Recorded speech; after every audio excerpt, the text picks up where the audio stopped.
Alright, what's up guys, it's me Rhoku back with some more League content, and in this video we're going to talk about the most common mistakes made by Darius players. Now, as a coach, I run a coaching website and people get sessions with me so that they can get better at the game, and during these sessions I noticed that a lot of players make the same exact types of errors, regardless of how high elo they are, how low elo they are, how experienced or inexperienced they are with Darius. It's just the same types of mistakes over and over again. And I wanted to make this big video to cover how to basically counter and get better through all these big common mistakes. So yeah, let's just get right into it. The first mistake that we're going to cover is also the simplest one, which is messing up the basics. Now, what do I mean by this?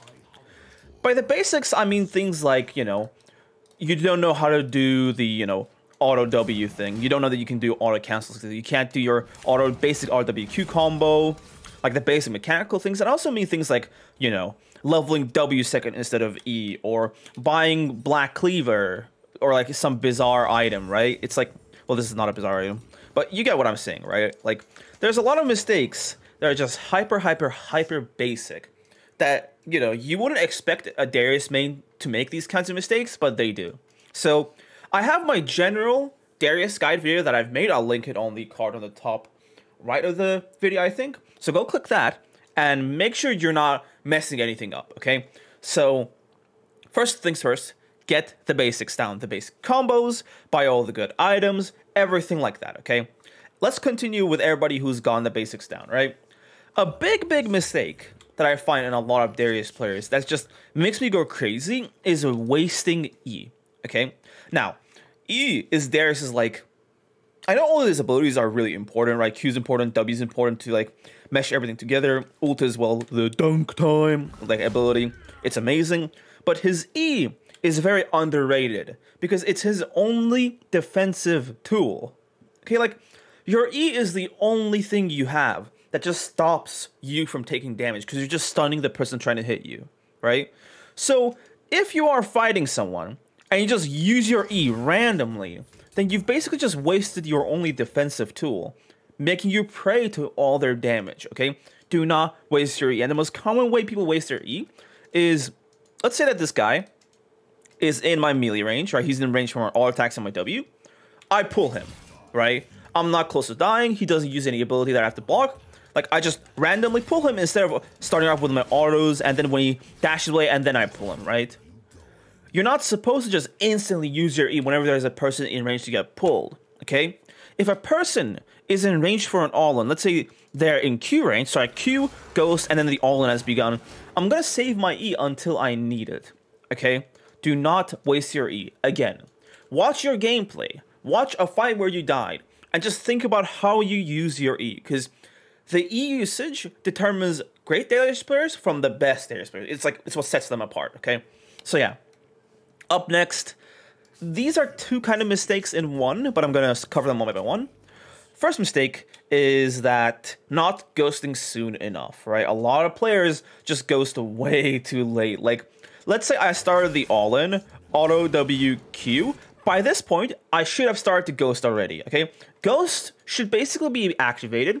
One, when doing so will start you the all-in, right? Or two, in the middle of the fight when you need the move speed to land your Q or to maybe avoid an ability. Like, let's say you're fighting a Garen, you do auto WQ, and the second he Qs on you, you ghost. Because without your ghost, you're not going to be able to kite his E or anything, right? So it's like, you have to use your ghost earlier rather than too late. Now, there's a thing of using it too early and just wasting it, right? There is a mistake that can happen like that. But it's just this Goldilocks zone of, like, you either use the ghost to start the fight, like against a ranged top laner or someone that you can just kill quickly, or if it's a melee champion they've already started to fight against, you ghost when you need that move speed, which is like usually during that first trade.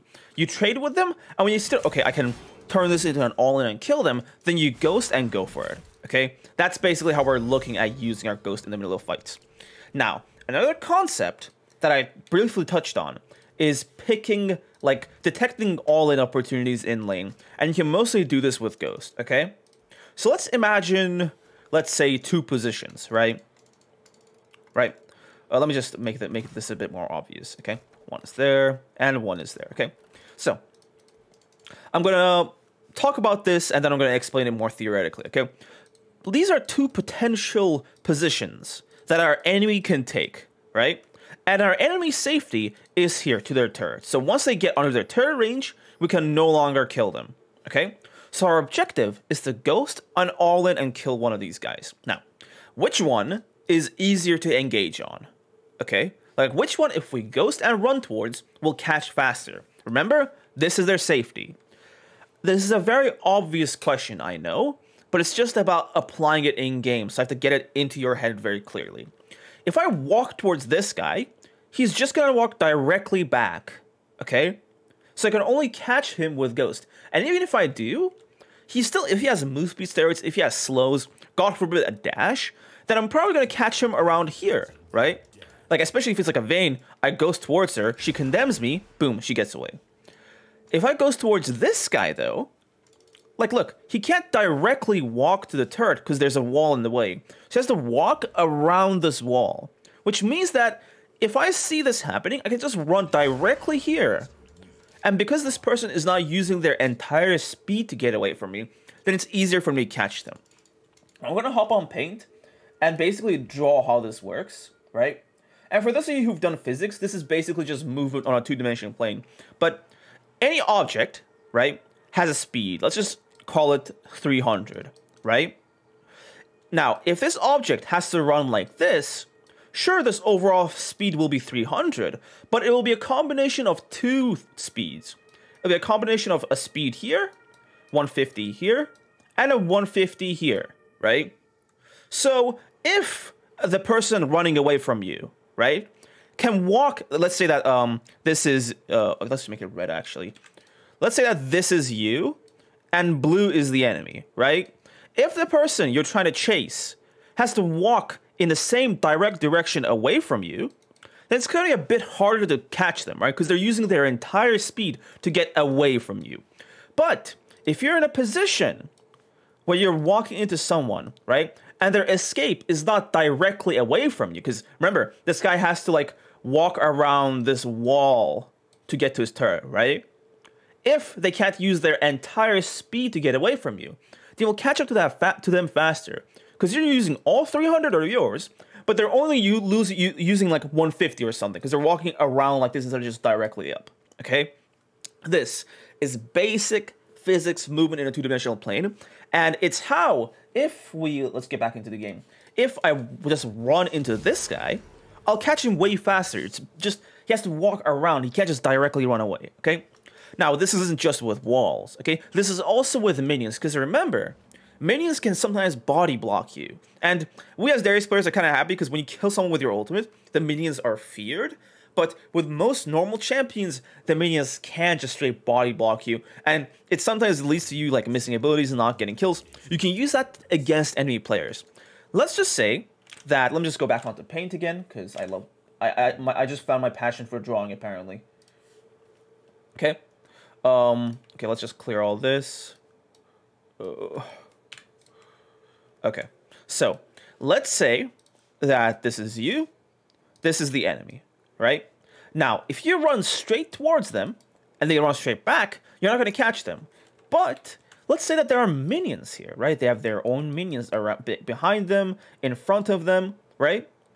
Because they have minions, they can't just run directly back because they're body blocked. They have to run weasel around a bit and then they walk back. So if you see a ranged top laner like a Teemo, who's basically surrounded themselves with minions, you can just ghost and catch up to them way faster than usual. Because remember, ghost also lets you go through minions, right? The effect of ghost is when you can go through minions. So when a ranged top laner, right, has basically sandwiched themselves in their own minions, and you have the HP to go for an all-in, you can just ghost and run at them and catch them, okay? Now, obviously, there are other rules, like, make sure it isn't, like, too many ranged minions, otherwise you'll just die. Those things also, like, apply, but just keep an eye out for these kinds of opportunities, okay? Keep an eye out for when your opponent is up against a wall, or when they have minions behind them, or when they're, like, up on this side of the lane, so it's, like, you know, they have to go in a curve like this, the same exact principle. They can't directly walk back because you'll just catch them. Things like this, right? So just make sure to like keep that in your head and in your mind so that you don't miss easy kill opportunities, okay? Next, not knowing matchups well enough. This is such a huge thing, okay? You should know all the abilities of every single matchup, and you should know how you should interact with every single champion, okay? Know their abilities, know what to dodge, know what to outplay, know what to flash, all of that, okay? If you're in a matchup where you don't know all about their champion, you're gonna lose, you're not gonna get fed, and you're gonna int the game, because Darius that's not fed is not that useful, okay? I have made a Darius matchup tier list. I'll link it in the top left again, so go check that out. It's basically a tier list with every single matchup in the game, and I just go through every single matchup and talk about how to beat them. So it's a great resource to have just before the game, that you just listen to how I describe the matchup and then just, play it out, okay? But it obviously does not beat your own experience, right? So read the abilities, think to yourself how you counter them, and use my notes in that video as like a, extra help, basically, right? So yeah. Next weakness, panicking in team fights. How many times does this happen to you where, let's say you're supposed to kill this guy with your ultimate, he survives, and at this point you just go crazy, oh, hit everyone, and you just die, right? That panic, that sense of panic is something I find in all Darius players no matter what, okay? Go, watch your own games, and you'll just notice that at some point your brain just turns off and you're just attacking whoever's closest to you until you die, okay? That is not how you play team fights. For team fights, you have to have a plan.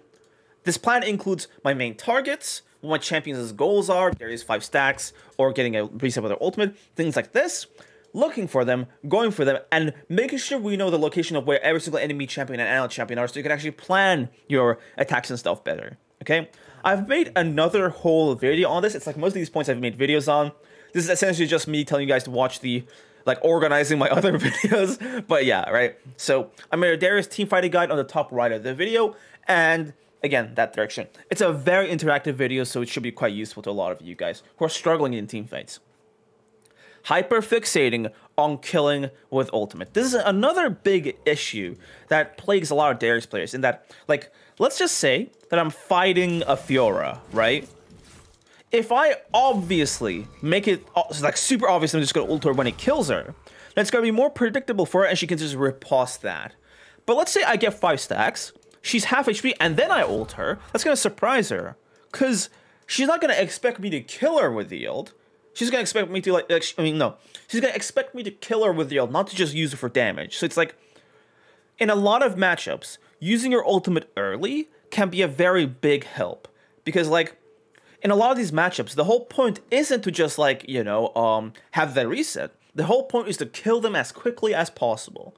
If that extra auto attack after the ultimate, let's say you have Triforce, and you know that ult Triforce proc auto attack will kill them. Ult auto attack.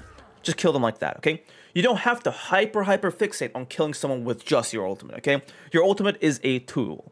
And another big thing is that players, this is a big part of this tip too, but most players who play Darius don't really care about the damage of their own teammates, okay?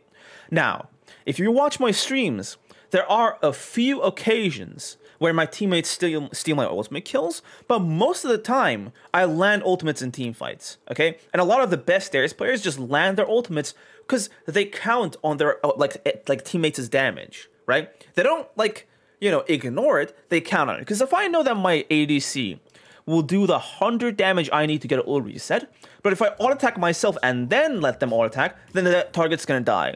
Then just wait for the ADC to auto-attack, and I'm just gonna ult after their auto-attack, and not my own, okay? You have to basically count on the damage and the abilities of your, allies to really make, the best of your ultimate. Because landing your ultimate ASAP on a target that's being burst down by your team is essentially the quickest way you're gonna get your reset, out of every single one, right? Just one-shotting a target by just pressing R on them, okay? So maybe they're 2-3 stacks. Ooh, my ADC lands one auto attack. It's enough. Bam. We get the reset and we're killing everybody, right? So those are our tips with the ultimate. Next, messing up auto attacks and just not using combos. This is a huge thing, issue I find with people. I talk to my coaching students, they're like, hey man, I watch your combo videos, and I train them, and I watch their gameplay, and they just don't use any of the combos, and it breaks my heart. Now, jokes aside, right, it is what it is, but knowing things in theory is absolutely meaningless if you also don't know, how to apply them, Okay, that's one of the biggest things when it comes to improving anything in our world, right? Experience triumphs all. So if you learn a combo, if you learn some kind of technique, use it in game, okay? And this especially applies to like, you know, combos and stuff, and especially like auto attacks, right? A lot of players, like I mentioned with the RW basic error, they just like eat their auto attacks. By eat, I mean they just don't finish them properly. So instead of doing auto W, they do like, oh, and then W, right? They cancel that first auto attack, okay?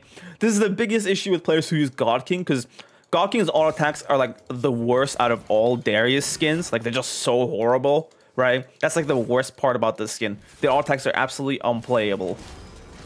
So yeah, but still, you know, you can still get used to it as well because these auto attacks are just a bit slower. Anyway, right? So practice the combos, practice your auto attacks, make sure you move between your auto attacks, and then use them in game properly. I will link my combo video as well, my advanced combo practice on Darius. Just play that in the second monitor and practice the combos in practice tool, and then detect in-game when to use some of those combos, okay?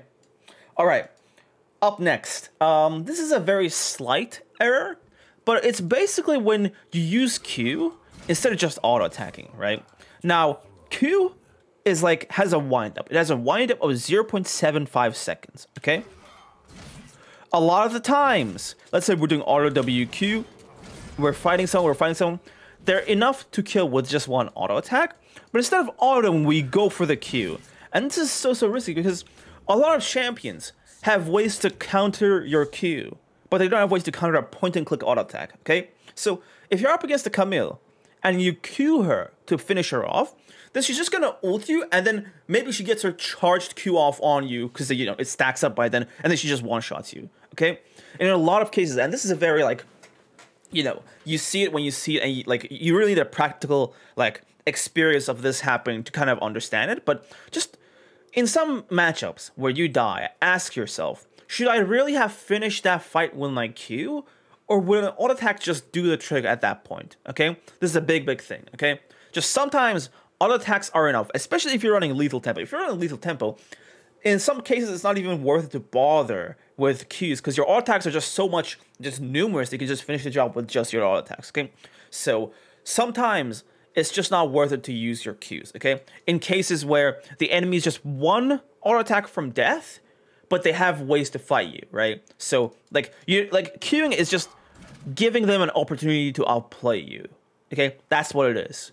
Sometimes you just don't want to do that. Just, oh, okay, almost about to die, bam. Instead of going for a Q, oh, they dash in and they kill me, okay? So it's like, just try not to play in a way that gives your opponent a lot of time to outplay you, right? Even if us landing that Q will give us more HP, would have a, like, would be out of that fight with more health, so that's technically better that we ended with Q.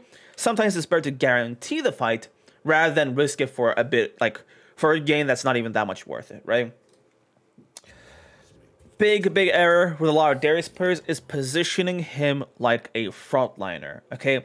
Because he's melee, because he kind of looks tanky, a lot of players play Darius like a tank, right? They engage, they start the fights by themselves, and this is very bad because Darius is not tanky at all.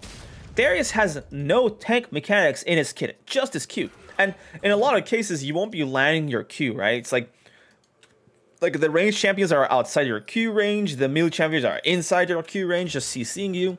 So in most cases in team fights, you're gonna have to be, like, you know, ghosting, fighting a part of their team, or just not like landing your Qs, okay? So it's not a very consistent tank mechanic.